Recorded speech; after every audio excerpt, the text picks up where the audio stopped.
Alright, so the day is not over yet. I have another one here on my bench. This is a little alcatel tablet, and the charging port is destroyed. So let's get to it. So you start by removing the little SIM card tray, and then I need to get to the back and to remove the back. So after I go around with my finger, actually my fingernail, then I could just pop this open, boom, and then you get to the board and to remove all the screws, all the connectors, and then remove the board. So these are just regular Phillips screws. So just any Phillip or small Phillip will do. So just like that, just remove all the screws. I think I've done another one because I got two of these ones almost the same day. Different customers though, so it wasn't really the same customer. So yeah, let me watch out for those cables before I rip them. And bam, just a little tape, adhesive, double-sided tape right there. All right, let's get to it.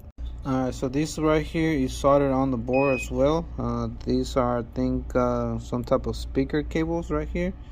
So in order for me to work a little bit more freely without carrying this around, I'm gonna remove them. So I need to unsolder those. A little bit of flux right there, just a little bit. You don't need that much. And then I get my solder iron, and just like that. Oh, come on guys, come on. Okay, so there you go, there we go, just like that. Now I can set this actually to the side, and then just have the board to work. All right, so let's remove this port. So to start off, I have this little board holder, metal part. I just tape it to it, you see, and then I put a little bit of flux. There we go.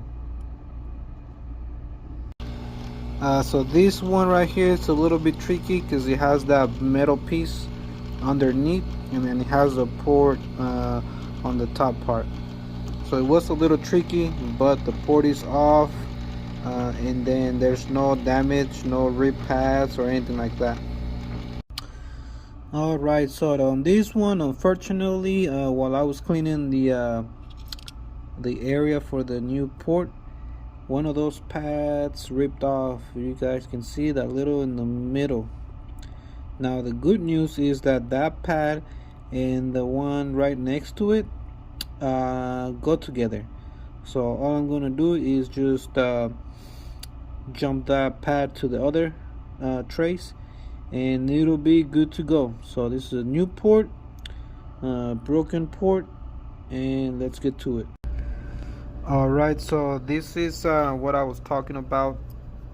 If you can see how I bridged these two connectors, there's two pins to each other because they go into the same line.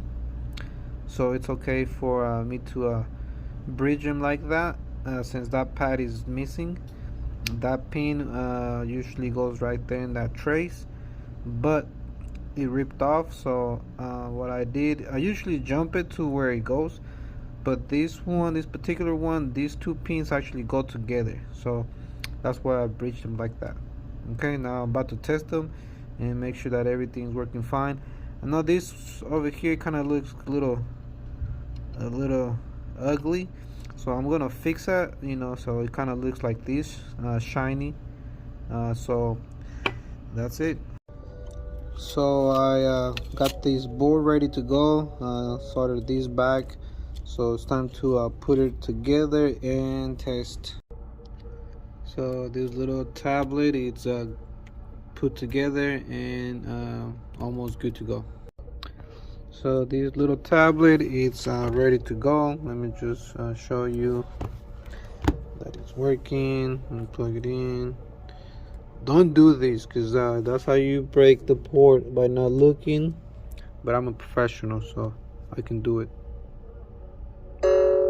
Bam. It's charging. On to the next one.